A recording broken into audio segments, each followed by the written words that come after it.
Broadcasting from the business capital of the world, this is the Podcast Business News Network. Welcome back, everybody. There is a word that has been circulating for, I want to say, about a year now. It got even more popular, and not really sure why, but it definitely can be a game changer in your life, your relationships. And I'm talking about authenticity, being authentic, being the real you. How do you do that? How do you know you're actually being authentic? And how can you cultivate relationships with authenticity? We're going to talk about that today. And she helps people with personal and professional coaching and counseling, bringing on abundance, success, wellness in your life. And she's been doing this for a long time. I am gratified to have her here and learn about this whole thing about authenticity, of which I do detect that she is. Dr. Joanne White joins us on the program. How are you doing today? Great. Thanks for having me, Steve. Thanks for being here. Because my pleasure. I just want to say, if I'm floating in space, that's still the authentic me. Yes, we have a Zoom background situation where occasionally you look like you're floating a little bit. But you know what? Maybe that's a state of mind. Maybe that floating is your you've elevated. Right. You've leveled up. So I remember in my journey hearing this word actually for the first time almost 5 years ago. Really? And I remember who said it to me, and it stuck with me. Didn't really mean a lot to me. It was, and the context of it was an authentic relationship, And to me, that on face value means just, real. Somebody's being real. It's the real deal. I didn't get it. I wasn't able to apply it to myself until I did some work. Call it shadow work, whatever you want to phrase it. But I feel that I've gotten more authentic in terms of who I am. But that's just my mind. I don't know. How do you define authenticity and being authentic? Well, first, you said it a little bit before. It's about accessing and being the real you, or that being authentic is about being the author of your life, being the authority of your life, and looking at what masks we have on, what we've done in terms of embracing other people's views of ourselves. You really have to dig deep to look at that sometimes. And I know that years ago when I was younger, people told me I wasn't going to be able to make it. I've told you this a little bit before because of my mirror writing. And when we take on those myths, okay, and from other people or ourselves, we don't really look at who we are. We don't really see our true selves. So we have to rip away the masks. We have to really take away the myths and look at who we are in our hearts, in our centers, in our souls. And it is about some soul searching. When you find that, it's about not necessarily your profession, whether or what you do in terms of being a mom, a dad, a teacher, whatever it is. It's about really looking at the core of who you are. And that relates very much to our values. Oftentimes when people are at work and their values are very different from the organization or the company that they're working for, they don't feel good. And there may be a lot of absenteeism because they're not aligning with their true values. So it's also about taking a look at what our values are. Now, it's interesting because it took courage for me, Steve, to finally share about my mirror writing because I felt like there was something wrong with me, and that's what I was told. And then I thought, well, if I could share this, I can help other people who may feel diminished or that devalued because of what other people have put on them in terms of how they can be, whatever. And so that was important to kind of be able to start writing about it, to start talking about it, and to recognize that, okay, so my brain works differently. Fine. But that doesn't limit me And what other people tell you about who you are or what they think you are doesn't have to limit you either. When we get to that core of who we are, there's so much peace, Mm. there's so much joy because it's like we have found ourselves. I don't know how to describe it except I mean I do, but it's such a really wonderful feeling to just say, this is me Yep. with all my flaws, with all my imperfections, with all my but this is who I am. Now, you mentioned something interesting about relationships because how we present ourselves to other people is also very important. And that's why I said it was time for me to do that. Now, I have a story. Years ago, I was an executive director of this wonderful children and youth services, and then things changed in the company and the organization, and I felt that my creativity wasn't being utilized, Mm. and I needed to move on. And I remember when I was an adjunct at Temple University, and I remember seeing a sign. It was about some alcoholic beverage, but nevertheless, it was a sign that said, "Do what you love, the rest will follow." And every time I would go teach in the evening, I'd see that my eyes would tear up, and I thought, there's something in my heart, there's something within me that's calling to me, and that's why I started to do a lot of alternative methodology, learnings, getting certifications, and going into working for myself. So, but it's interesting because I didn't tell my family for a while. I thought, oh, they're gonna like, and they did. When I told them after I gave in my resignation 2 months later, I told them because I had to give at least 2 months. I said that I'm no longer working there. Well, can't you change your mind? Can't you? Oh, No, it's too late. It's just too late.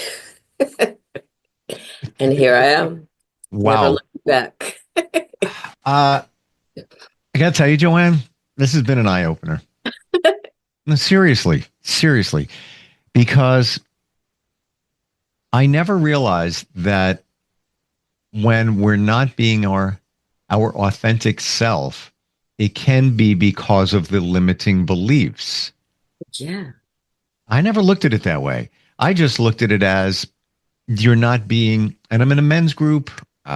We do leadership, community service, but also we get real. And if you have issues or whatever, and one of our values, and there's about 6 of them, is mask down. Be real, who right. you are. Don't put on a front. So I viewed the authenticity as it just not being tapping your inner core. I didn't see it as the limiting beliefs are potentially preventing you from being who you really are. But as soon as you said it, I'm like, oh, yes, no, I get it now. Now I understand it. And then as I said in the beginning, sharing my journey, doing the work on yourself, the shadow work, as they call it, addressing your inner child. That is the limiting beliefs that now I see gets in the way of being authentic. Wow. And we need to do that, and sometimes those limiting beliefs that other people have put upon us, we take on as our own truths, which is Yeah. about being able to rip off the mask and really look deeply inside of us and say, what's our passion? What do we love? What are we good at? What's important to us in our lives? What do we believe? And when we start ripping all that other stuff Yep. away, we find, like you said, that I love that word, our core, that really what makes us resonate with who we are and make us feel good about ourselves. And it's interesting because I work a lot with the inner child. And so often in a lot of the sessions that I do, people who've been told you're not good enough or something's wrong with you or comparing you to your sister or your brother or not valuing what you do. Like somebody years ago said, no matter what grade she got, her dad always said, well, you needed to be better. So she always thought that she was not good enough. Mm. So when we work with the inner child, and it's beautiful, it's about really letting that inner child know that whoever they are, whatever, they're good enough, and that they're loved just for the essence of who they are, not for what somebody said, or not for what they do or they don't do, just for what's inside of them, their core. And Mm. it's amazing to see how people can shift and transform just by looking at that part of themselves. And it doesn't mean necessarily the little child. I worked with somebody the other day. We worked with their teenager, and we worked with their 12, so it's all the different stages and ages where we've taken on other people's perceptions, beliefs, and also our own. I mean, whatever that reason is, sometimes somebody will look in the mirror and say, well, I'm ugly compared to, and they're doing the Mm. comparison. Nobody else is, right? Or I'm not good enough because she's always getting great grades, and I'm just barely making it through. But Mm. owning ourselves, deciding that what anybody else says is inconsequential to what I believe about myself. And if I have limiting thoughts about myself, I got to change them because they're not really true. And that doesn't mean that we don't make mistakes and we don't have stuff about us that isn't perfect. You and I have talked about perfection and the lack of it, it doesn't really exist. Yeah. But it's about just accessing who we are and loving ourselves despite that. You know how hard that is for a lot of people? Oh my gosh. I challenge everyone. Look in the mirror, nobody around, and tell yourself that you love you. Just look in the mirror and say, I love you. You're amazing. I love you. Many of us can't do it. I know. And a lot of us say, well, why? What do I love about myself? What have I done? What have I proven? Now, wait a minute. And when you really look at your authentic self, it's not about what you've done or what you've had to prove. It's about looking inside your soul. What if your soul was talking to you? Mm-hmm. One time when we are going to go on, let's do something deeper where we really look at some of that stuff, because I think it's really an eye opener to have your inner guidance speak to you and Yeah. share with you. You said it was like you were reading my mind a moment ago. And I wanted to bring the spotlight on this one aspect of being authentic. When you, this is my belief because I walked the journey, and the authentic thing, I'm there. Every once in a while, am I really, being me? Depends on the person and all that. I think that's normal. Yeah. However, when you are close to your authentic self, you don't look at those negatives the way you did. For example, you might look in the mirror and say, oh my gosh, what is that? Oh man, really? And it might go on and it could go on for like a day. You're like, oh, I feel like garbage. I look horrible. What is going on? When you find your authentic self, you may still do that. You're like, what is that? I don't really care. You just walk away from it. And yes, there's certain things that you want to improve. Maybe you want to lose some weight for health reasons, maybe just to feel good as well. But you don't sit in that like you used to. You don't have that same level of judgment. Yeah. I mean, I looked at my skin earlier today. I said, oh, wow. But okay, onward. Again, I can't be perfect, and that's okay. But we have to really dig into who we are, and it does take some work. And some of it can be uncomfortable, being able to rip away what we've thought we are or what other people have told us, and really decide that what we are is okay or more than okay. And that takes work, and a lot of people don't like to do the work, but believe me, it's worth it. You've Oh, done it, I've done it. It may feel uncomfortable, like, why do I have to look at that? Why can't it be? Because you're holding on to untruths about yourself that are limiting you, that may be chastising you, that may be keeping you from being the most incredible version that you can be. Now, I always believe that we're here to improve ourselves and be better than our former selves. And so that takes work too, but it's not with that judgment and that criticism. I always believe that we have an observer.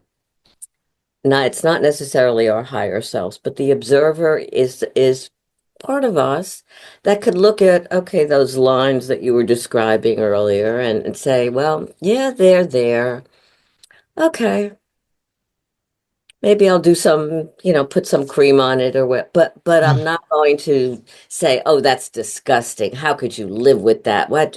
Yep. I'm just going to accept it, realize what it is, and be able to move on. Good. It's almost like a refocus because I do that. I did that. But now I don't know what happened.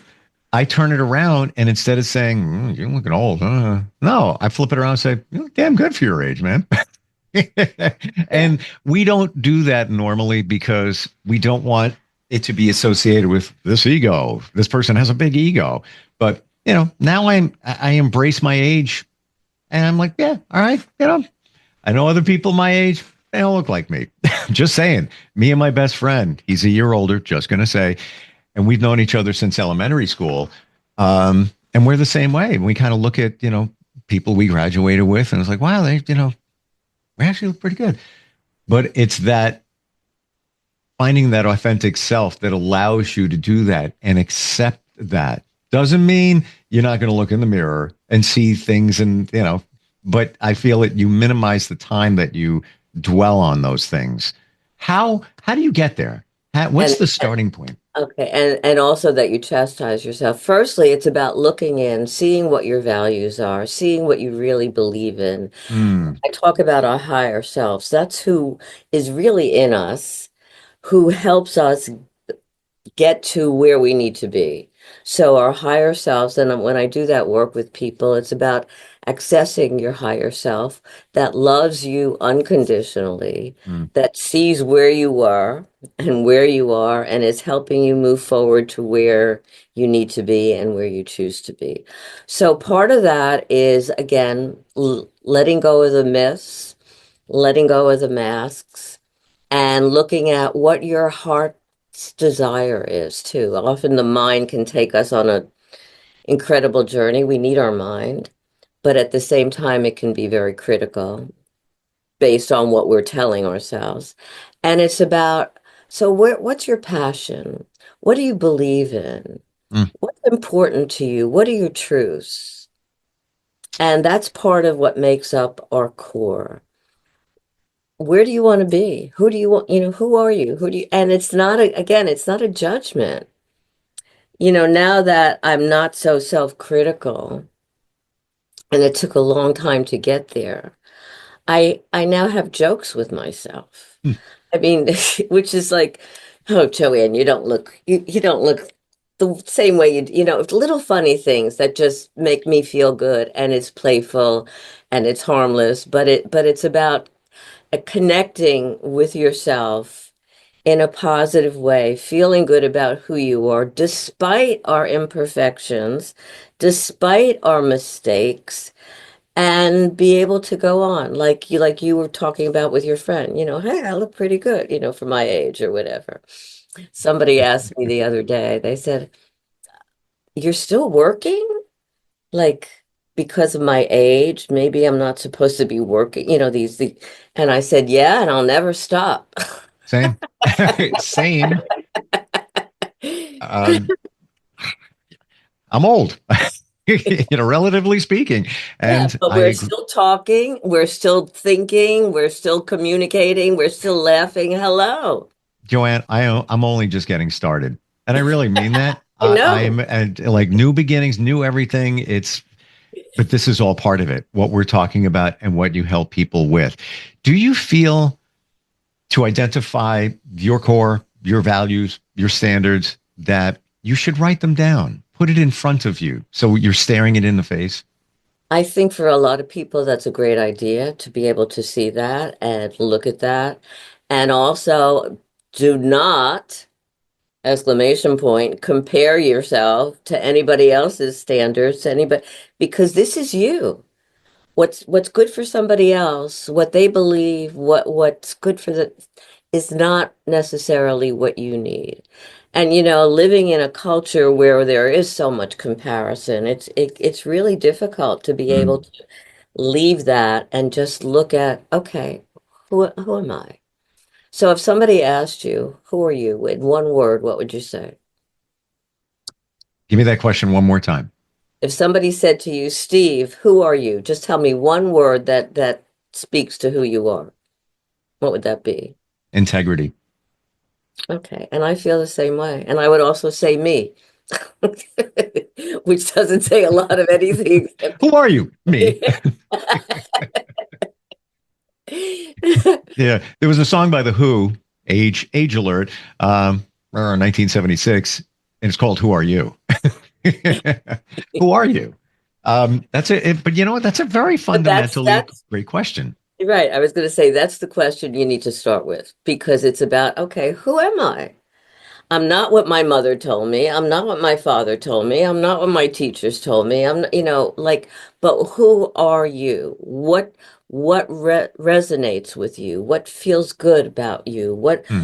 What are your dreams? What are your aspirations? What are your values? What do you think about other than the negative stuff and the comparisons? Wow. Um, I in my journey, I pilot by this phrase. I didn't write it, maybe paraphrased it, but it says really how I feel. And it's love everyone, trust few, and do the right thing for all. The trust few part was, a little painful for me to have to say that, but that's, what I've learned. Um, and the truth is everything. That's, if I look at core values for me, that's really what it is, the truth. And I feel the same way. You could love everyone. That doesn't mean they all have to be part of your inner circle. It doesn't. No. Oh, Right. yeah, go to Right. Starbucks and the barista's standing there and show a little love. Like, thank you for making the coffee's great today. I don't know what you did. And by the way, I love the shirt you have on. Hey, have a great day. Yeah, See, you're showing some love. right. That's what I love to do. I love to go out in the world, make people smile and laugh and feel good. And that's about making the connection and making people feel that they matter, that they're valued, even in the smallest way, like you said, hey, great coffee, right? I mean, Yeah. and that makes that person smile and thinks, yeah, hey, I made a great coffee and he liked it. Bravo. You never know what that will do to somebody. And quite honestly, It does that a act lot. of kindness could save their life. You don't know what they're going through at that moment. Right. And oftentimes we don't. People put on this persona a lot. They Yeah. could be smiling, they could be hurting so much inside. You don't know that. But by showing a little grace, a little kindness, a little love, a little appreciation, it goes a long way. And Yeah. yeah, it can be a lifesaver. So important. But you got to do the same thing for yourself. Yes. That's Yes, you do. that's part of being authentic too. Care for who you are. Don't say that everybody else is wonderful. Take care of everybody else and neglect yourself. Many of us do that. I And know. and I believe many of us do that because of the limiting beliefs. Yes. They get in Yes. the way. Um, I am blown away that we're out of time. It feels like we just started talking about this. Yeah. I'm shocked. I looked up. I'm like, that can't be. Maybe because this is so important, and it's a game changer when you're being authentic, and then everything else falls into place. Authentic relationships, they all come your way. Joanne, how does somebody connect with you to work on this journey? Okay. So you can go to my website, docwhite.org, drjoannewhite.com, Joanne with an E, and email me, joanne@docwhite.org. I'm on social media and I love connecting with people and I love being on this podcast. And just a little, well, we're out of time, but next time I'm going to talk about Sammy the squirrel leaving little droplets. We're going to talk about what next time? Exactly. Sammy the squirrel. We're doing a whole little video series and actually pitching it. Hmm. Sammy the squirrel and Squirrel Lee are going to spread compassion and love and help others. And here we are. I love it. I do a radio show. I've been doing, I won't even tell you how many years, and this year is a pinnacle year of that part of my career. I end and on this show, I play music every day, and I end every show with be kind to yourself and others. Yes. And it's, I'm Sammy the Squirrel. I am, I'm a Squirrel Lee. Squirrely. Gotcha. Dr. Joanne White, that's Joanne with an E.com. Start that journey. Find out who are you. Find out who you are. It is a game changer. It's probably one of the most important things you could do for yourself, because once you do that, you're working on all the stuff that's around you that is getting in your way. Thank you so much for today. Really appreciate it. Thank you, Steve. It's an honor and a pleasure. I'm grateful for you. And you made me see a lot of things here with the limiting beliefs and the authenticity. And I appreciate that. We'll be right back.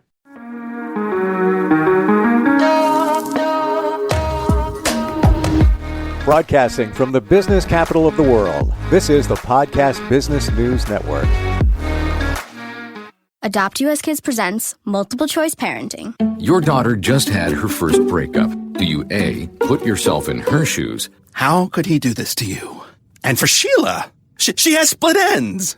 B, console her. Oh, sweetie, this is going to happen a lot. 4, maybe 5 more times before you get married. C, take charge. Got to get this all straightened out. Give a little talking to, man to man, mano a mano. Hey, Steve! Is now a good time? No? Okay, no problem. Bye. Or D, help her find a new boyfriend. I know a great place to meet boys. The internet. Nice, single boys. Never mind. How about some ice cream? As a parent, there are no perfect answers. But you don't have to be perfect to be a perfect parent. Thousands of teens in foster care will love you just the same. For more information on how you can adopt, visit adoptuskids.org. A public service announcement from the U.S. Department of Health and Human Services, Adopt U.S. Kids, and the Ad Council.